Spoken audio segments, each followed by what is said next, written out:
Kunjungan apostolik dan kenegaraan Paus Fransiskus di Indonesia telah berakhir pada 6 September lalu. Uskup Agung Jakarta mengungkap pesan Paus Fransiskus selama di Indonesia adalah keramahan yang diterima sekaligus berpesan soal persatuan dalam keberagaman. Sementara Menteri Agama Yakut Khalil Qomas mengungkap pesan keberagaman hingga mengedepankan dialog untuk mengatasi segala perbedaan dari Paus Fransiskus. Bapak Suci berterima kasih atas penerimaan yang begitu istimewa. Beliau datang ke Indonesia ini. Tadi sudah saya katakan, kehadiran dan peranan pemerintah sungguh sangat istimewa. Pancasila juga disebut, meskipun tidak dengan kata-katanya, tapi 3 sila yang secara khusus disebut adalah ketuhanan yang Maha Esa, dengan harapan kepercayaan kepada Tuhan yang Maha Esa itu menumbuhkan persatuan Indonesia. Keragaman itu sebagai kekuatan, dan ini harus dijaga. Kemudian mengedepankan dialog di dalam setiap perbedaan-perbedaan atau perselisihan. Kemudian menjaga lingkungan agar tetap hijau, karena itu menjadi milik atau hak generasi-generasi kita yang akan datang. Ini sama persis senada apa yang disampaikan oleh Presiden Jokowi dan Paus Fransiskus ketika di misa beliau kemarin di GBK. Paus Fransiskus mengunjungi Indonesia sejak 3 September hingga 6 September 2024. Di hari pertama, Paus melakukan kunjungan dengan bertemu Presiden Joko Widodo di Istana Merdeka, Jakarta. Lalu Paus Fransiskus juga berkunjung ke Gereja Katedral dan Masjid Istiqlal Jakarta. Dalam kunjungannya ke Masjid Istiqlal, Paus Fransiskus menandatangani deklarasi dengan sejumlah tokoh lintas agama. Terakhir, Paus Fransiskus melakukan misa kudus di Stadion Gelora Bung Karno yang dihadiri ribuan umat Katolik. Dalam misanya, Paus Fransiskus menyampaikan pesan agar jangan lelah bermimpi dan membangun sebuah peradaban perdamaian. Tim Liputan Kompas TV. Jumat malam lalu, Paus Fransiskus telah tiba kembali di Vatikan setelah menyelesaikan 12 hari perjalanan apostoliknya ke beberapa negara di kawasan Asia Tenggara, Indonesia, Papua Nugini, Timor Leste, dan terakhir Singapura. Di balik kedatangan Bapak Suci Paus Fransiskus ke Indonesia, ada andil dari seorang tokoh yang sudah kita kenal. Tokoh tersebut adalah Bapak Ignatius Jonan sebagai Ketua Panitia penyambutan kedatangan Bapak Suci Paus Fransiskus. Selamat pagi Pak Jonan, apa kabar? Selamat pagi, baik. Ya Pak, ceritanya seperti apa sampai akhirnya Pak Jonan ini menjadi ketua penyambutan kedatangan Bapak Suci Paus Fransiskus? Apakah dipilih dari forum atau penunjukan langsung? Ini penunjukan langsung oleh Konferensi Wali Gereja Indonesia atas rekomendasi dari Kedutaan Besar Vatikan yang di Jakarta. Jadi langsung ya penunjukan langsung dari KWI begitu? Ya, betul. Ada keraguan atau kekhawatiran nggak Pak ketika ditunjuk begitu?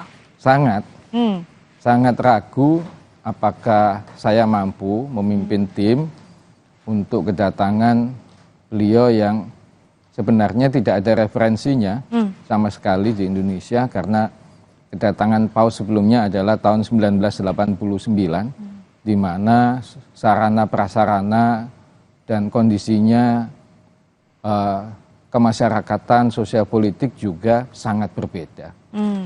Jadi penunjukan itu kapan, Pak? Tepat. Bulan Januari. Bulan Januari. Tahun 2024. Tahun ini ya. Langsung menyiapkan segala sesuatu. Betul. Begitu ya. Ada cerita apa ya, Pak? Cerita yang menarik, misalnya ada kesulitan atau kendala yang dialami dalam mempersiapkan kedatangan Paus, seperti apa? Tantangannya banyak, karena acaranya itu dari selama 8 bulan ini terus berubah ya. Jadi ada yang ditambah, ada yang digeser jadwalnya, ya. Dan juga ini kan karena acaranya kalau mulai dari ketibaan atau kedatangan sampai kepulangan itu kira-kira itu 13 acara, ya.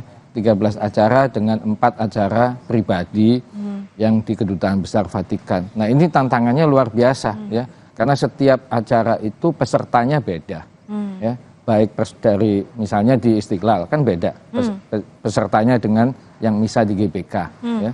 Lalu misa pribadi di Nunciatura juga yang umat yang datang juga setiap kali beda. Pertemuan dengan Jesuit beda lagi dan sebagainya. Ini yang multifaceted audience ini yang harus di manage. Dan juga tantangan yang besar adalah dari segi keamanan menurut saya, ya, bahwa karena arahan dari Vatikan bahwa beliau tidak ingin menggunakan kendaraan yang menggunakan persenjataan, tidak ingin kendaraan yang ada yang lapis baja atau anti peluru, ya, kacanya akan dibuka, dan itu sudah diberitahu sebelumnya bahwa kacanya pasti akan dibuka. Kalau ada kerumunan orang pasti dibuka, ya kecuali di jalan tol, ya. Karena Paus akan menyapa juga begitu. Betul. Ya, menyambut Ya. di sepanjang jalan Paus Sepanjang tiba jalan, begitu betul. ya. Tapi yang jadi pertanyaan ini Pak, ada kendala juga nggak dari Vatikannya sendiri? Kendala dari Vatikan sih relatif tidak ada sih, ya. Nggak ada ya? Tidak ada, kendalanya tidak ada, hanya guidance-nya sangat detail sih. Jadi diskusinya atau dialog tentang persiapannya sangat detail. Jadi dan juga bertahap. Oke. Nah, ini kan persiapan, dana, kemudian juga akomodasi lah untuk kedatangan Paus Fransiskus ke Indonesia ini dari umat Pak, atau seperti apa? Iya, ini kami mengumpulkan kira-kira 56 miliar itu berasal dari kontribusi umat. Ya, jadi ya kalau kontribusi umat ya kan nggak usah diumumkan di koran ya atau di medsos. Jadi diam-diam aja gitu ya. Kan kalau memberi mestinya nggak usah nggak usah cerita lah gitu ya. Itu kira-kira. Berarti ini semuanya dari umat, dipersiapkan sematang mungkin begitu ya Pak. Detail-detail apa saja yang diperhatikan sama Pak Jonan begitu dalam menyusun nanti penyambutan kedatangan Paus selama kunjungan juga dari tanggal 3 September sampai 6 September, apa aja detail yang diperhatikan? Oke. Yang pertama itu karena beliau melakukan kunjungan ini adalah kunjungan sebagai kepala negara yang pertama, jadi kunjungan kenegaraan. Yang kedua adalah kunjungan apostolik, jadi kunjungan kepada umatnya. Yang ketiga, beliau ini sebenarnya juga kunjungan kepada masyarakat atau bangsa Indonesia. Ya. Jadi dari situ kami melihat bahwa satu, ada kesepakatan dengan pemerintah yang luar biasa, pemerintah sangat mendukung bahwa kedua belah pihak ini mestinya bisa saling support ya supaya kunjungan ini baik. Ya, itu yang pertama. Detail yang diperhatikan banyak sekali ya. Jadi mulai yang paling besar itu masalah keamanan. Ya, masalah kondisi sosial politiknya bagaimana, lalu masalah venue. Ya, venue ini sarana, prasarana, pengunjung ya. Termasuk sampai dengan masalah alat pengeras suara misalnya, ya, alat pengeras suara, lalu kabelnya bagaimana, makanannya bagaimana, ketertibannya bagaimana, dan sebagainya, sampai dress code dan sebagainya ini sampai kita pikirkan betul-betul, dan juga transportasinya, kendaraannya, gitu. Kendaraan untuk menyapa umat di GBK dan di Stadion Madia juga luar biasa, ya kan? Betul. Nah, itu dibuat di Pindad, terima kasih sekali kepada Bapak Prabowo yang mendukung pembuatan Jeep Maung ya. Itu langsung dibuat special made gitu untuk kunjungan Sri Paus ya. Mestinya Pindad juga senang lah ya. Jadi ditandatangani itu, selesai mobilnya tanda tangani, mungkin masuk museum di Pindad untuk display gitu. Itu bagus sekali. Detail sekali ya Pak ini. Detail. Dan yang menarik nih, saya tuh pengen tahu banget, kenapa sampai akhirnya dipilih Innova Zenix itu? Karena dari sekian banyak mobil yang dipakai dan sering dipakai oleh masyarakat Indonesia, kenapa akhirnya milih itu gitu, mobil tersebut? Dan kenapa Paus bisa sampai duduk di depan? Ceritanya bagaimana? Kan sebetulnya kalau mau menyapa umat, menyapa masyarakat Indonesia yang menyambut itu kan bisa saja dari kursi belakang begitu ya. Itu gimana ceritanya Pak? Iya. Jadi sebenarnya ini kami diskusi panjang sekitar 3 bulan terakhir sebelum kunjungan beliau dengan tim ajunya Vatikan. Kami ngajukan nih, berkenan nggak misalnya mobilnya pertama itu yang kami tawarkan itu Alphard, karena kalau sedan itu terlalu rendah, ya terlalu rendah kan duduknya. Beliau ingin menyapa umat, tapi kalau sedan kan ya ground clearance-nya juga rendah. Oke. Ditolak, terlalu mewah. Udah ditawarkan lagi Foxy, ditolak juga ya. Terus ditawarkan lagi Hyundai ya, yang agak besar gitu ya, ada Pali, ada macam-macam kan Hyundai yang besar ya. ada palisade, ada apa segala macam. Dikatakan terlalu mewah. Terus diminta, coba yang mau beli rakyat apa? Ya memang begini, kalau Avanza, saya pikir karena beliau size-nya juga besar ya, orangnya juga besar, ya kalau Avanza mungkin terlalu kecil ya, jadi mungkin kurang nyaman untuk beliau. Pikir-pikir akhirnya kami usulkan, mau nggak kalau Toyota Kijang, akhirnya disepakati. Asal warnanya putih dan kacanya tidak boleh diberikan kaca film, ya karena beliau ingin melihat langsung sepanjang perjalanan dan pasti kacanya akan dibuka kalau ada masyarakat. Jadi sudah banyak jenis mobil yang ditawarkan, akhirnya yang sampai di ACC itu ya, Innova Zenith itu dengan segala tadi requestnya warnanya putih, kaca filmnya jangan tebal. Tapi tadi yang kenapa kok duduk di depan? Nah itu. Duduk di depan karena saya yakin beliau itu ingin menyapa masyarakat dengan lebih langsung ya, lebih terbuka. Kalau duduk di belakang bisa ya, namun kan kaca yang di belakang ini kan lebih sempit. Terbatas ya. Gitu. Lebarnya kan lebih lebar kaca di depan. Artinya memang ini kenapa bisa duduk di depan karena memang lebih ingin dekat menyapa umat, menyapa masyarakat yang kan mulai kedatangan loh. Mulai landing di terminal VIP Suta, itu kan kacanya sudah dibuka, kecuali yang masuk ke jalan tol. Lalu Pak, ini kalau kita lihat dari kunjungan Paus dari tanggal 3 sampai tanggal 6, maaf ya. Ini kan lancar sekali. Gimana sih Bapak bisa mengakomodir itu jadi ibaratnya kalau saya bilang ini tanpa kendala lah, hampir tanpa kendala. Iya. Ya, yang pertama sih kalau kawan-kawan di panitia juga Ketua KWI Monsinyur Anton, Bapak Kardinal juga dan juga Nuncio, jadi Duta Besar Vatikan juga selalu mengatakan ini semua karya Tuhan sih. Ya. Jadi kami hanya menjalankan aja. Gitu. Karena detailnya banyak sekali, ya. Misalnya dari cuaca, bagaimana kita mengatur cuaca kan nggak mungkin. Iya, gitu. Ya. Mengatur traffic itu dengan harapan bahwa karena kemajemukan kita, kemajemukan Indonesia ini bagaimana masyarakat dilarang misalnya di pinggir jalan kan nggak mungkin ya. Dan saya yakin yang misalnya ingin melihat kendaraan Paus lewat pelan-pelan dan dibuka kacanya itu saya yakin bukan hanya umat Katolik ya, gitu. Ya, jadi ini yang kita ini semua karya Tuhan lah bisa baik ini. Ya dibalik segala upaya, usaha dan juga persiapan yang dilakukan sematang mungkin dengan berbagai pihak begitu ya Pak, dengan sedetail mungkin, tapi tadi itu juga ada andil yang tidak terlepas dari andil Tuhan yang sangat besar begitu sampai akhirnya bisa membuat rangkaian kunjungan Paus Fransiskus sangat lancar bahkan tanpa kendala begitu ya Pak. Nah saya juga ingin tahu selama kunjungan Paus ke Indonesia, Pak Jonan sempat berbincang langsung nggak? Ada pandangan dari Paus Fransiskus tentang Indonesia seperti apa? Oke. Saya tidak memiliki kesempatan berbincang panjang dengan beliau. Namun kalau dari homili dari sambutan beliau di dalam misa di GBK ya, atau lalu juga dalam percakapan dengan korps diplomatik dan juga dalam acara lain misalnya di Istiqlal, di Katedral, di Geraha Pemuda, di KWI, itu beliau selalu mengatakan bahwa satu perlu menjaga kebinekaan ini sebagai suatu aset yang besar. Ya. Yang kedua itu adanya keimanan atau keyakinan atau keimanan kepada Tuhan Yang Maha Esa dalam bentuk agama apapun. Ya. Juga beliau juga menyebutkan adanya persaudaraan. Ya, jadi ini persaudaraan ini kalau saya mengartikan pribadi sih ini harus ada rasa saling membutuhkan dan saling melengkapi. Ya. Jadi brotherhood atau sisterhood lah. Ya.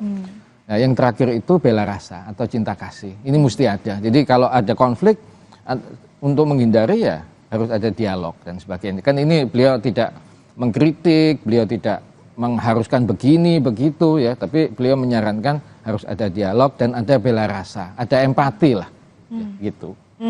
Ya tadi sempat disinggung juga beberapa hal mungkin yang memang ini menggambarkan Indonesia sekali ya, Bhinneka Tunggal Ika. Betul. Nah pertanyaannya Pak, Paus ini sempat mencoba makanan khas Indonesia nggak selama di Jakarta kemarin? Oh, kalau di Kedutaan Besar Vatikan itu saya tidak tahu karena memang dirahasiakan. Tapi kalau di pesawat Garuda dan sebagainya pasti ditawari, ya pasti ditawarin. Dan saya yakin beliau juga mencicipi 1-2 lah. Jadi sebetulnya ada lah ya satu makanan khas Indonesia yang dicoba. Kebudayaan juga Pak mungkin ada yang dilihat ataupun juga diperhatikan sama Paus begitu, kebudayaan Indonesia. Kalau kebudayaan sih banyak ya, kebudayaan banyak. Jadi beliau misalnya di acara di Geraha Pemuda, juga di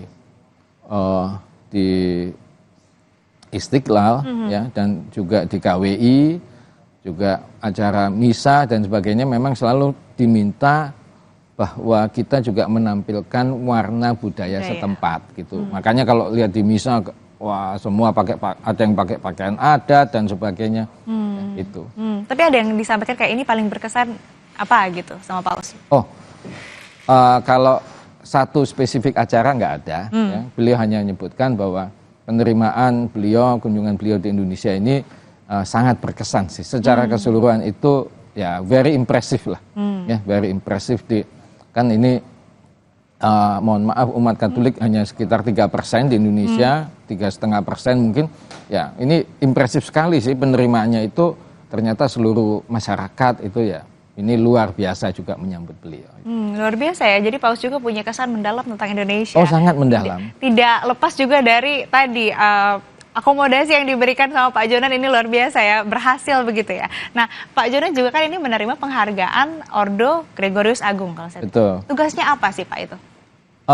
Sebenarnya bukan tugas ya, tapi ini penghargaan gereja terhadap apa yang sudah saya lakukan untuk masyarakat ya, dan juga untuk kepentingan gereja itu. Nah, tentunya tidak ada tugas khusus ya, tidak ada tugas khusus, hanya ya secara moral sih kalau diminta untuk membantu kegiatan gereja dimanapun ya tentunya saya harus tidak diharapkan tidak menyatakan tidak bersedia sih. Jadi sebisa saya lah. Gitu. Oke. Ini kan juga Pak, saya melihat dari apa yang Pak Jonan lakukan untuk penyambutan kedatangan Paus Fransiskus dan juga kunjungan selama tanggal 3 sampai tanggal 6 kan ini luar biasa ya, merhatikan hal-hal detail. Bahkan kalau di Singapura itu masih ada, kalau saya lihat ya Pak, kalau saya nggak salah itu ada polisi tidur, masih ada 3 polisi tidur. Kalau di sini kan lancar banget gitu ya Pak. Yeah. Ada yang mau disampaikan nggak Pak untuk generasi muda selanjutnya yang mungkin nanti akan juga menjadi ketua panitia penyambutan seperti Pak Jonan? Betul. Untuk kedatangan Paus selanjutnya, ada yang mau disampaikan? Terima kasih. Ini saya kira hari ini juga Kompas TV juga tahu ya bahwa banyak dari panitia itu merasa atau yakinlah bahwa penugasan ini hanya penugasan sekali seumur hidup. Ya. Usia saya sudah 61 lebih. Kalau nanti pausnya 20 tahun lagi datang ke sini, mungkin saya udah tidak relevan. Kalau masih hidup loh, ya. Jadi udah 81. Ya, Pak Lili Utama juga usianya juga 59 kali, ya. Kalau 20 tahun lagi 79 pasti nggak masuk di panitia dan sebagainya. Nah, bagi generasi muda saya menyarankan bahwa apabila ada kedatangan paus lagi di sini, kita sebaiknya itu melayani dengan baik tanpa membuat paus itu jauh dari masyarakat. Itu yang penting, ya. Karena seperti saya katakan, ini selalu paus kalau berkunjung di satu negara itu, yang pertama adalah kunjungan kenegaraan kepada pemerintah. Yang kedua adalah kunjungan apostolik atau kunjungan kepada umat, ya. Yang ketiga itu kunjungan kepada masyarakat, ya. Jadi beliau itu tidak menganggap ini hanya khusus untuk orang Katolik, ya. Untuk bangsa dan negara. Nah, ini yang paling penting gitu. Ya memang persiapannya kalau acaranya belasan, ya sudah kita jalankan gitu. Itu. Iya. Artinya ini untuk generasi muda, untuk yang nanti akan melanjutkan atau mungkin akan menjadi ketua panitia penyambutan paus selanjutnya. Yang tadi paling harus diperhatikan, jangan membuat paus jauh dari masyarakat. Karena kunjungan paus tidak hanya kunjungan kenegaraan, tidak hanya kunjungan apostolik, tapi juga kunjungan ke masyarakat, ingin dekat dengan masyarakat, dan tidak hanya umat Katolik, tapi juga seluruh umat ya. Betul. Di negara yang dikunjungi oleh paus itu sendiri. Terima kasih Pak Jonan sudah berbagi ceritanya selama mempersiapkan begitu ya kedatangan sampai dengan juga rangkaian kunjungan Paus Fransiskus di Indonesia, di Jakarta khususnya. Terima kasih banyak Pak Jonan, sehat selalu. Sehat selalu, selamat pagi. Ya. Saudara, usai jeda kami akan kembali dengan perbincangan yang tak kalah menarik, terutama bagi Anda peminat puding dan yang hobi bikin kue. Kami akan mengajak Anda melihat cara membuat puding bunga dan bolu batik. Penasaran? Simak selengkapnya usai jeda di Sapa Indonesia Akhir Pekan.